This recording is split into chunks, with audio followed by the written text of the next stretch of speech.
વડોદરામાં બાંગ્લાદેશી યુવતીએ આત્મહત્યા કરી લીધી છે। યુવતી વડોદરાની MS યુનિવર્સિટીમાં ફાર્મસીના પ્રથમ વર્ષમાં અભ્યાસ કરતી હતી। તે સપ્ટેમ્બર મહિનાથી અહીં ભણવા માટે આવી હતી।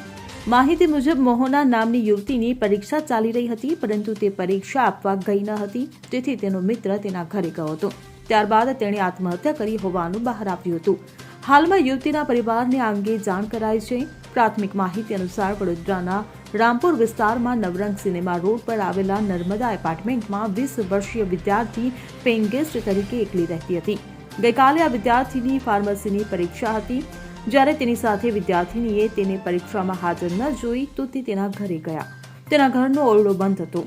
મિત્રોએ મળીને ઘરનો દરવાજો ખોલ્યો તો જોયું કે વિદ્યાર્થીએ તેના દુપટ્ટા વડે ફાંસી લગાવી દીધી હતી।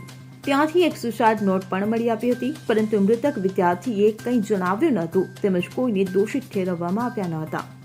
Bureau report CN24 news. હવે જુઓ દેશ દુનિયાની તમામ ખબરો તમારી આંગળીના ટેરવે। ઉઠાવો મોબાઈલ અને Google Play Store પરથી ડાઉનલોડ કરો અમારી CN24 ન્યૂઝ મોબાઈલ એપ।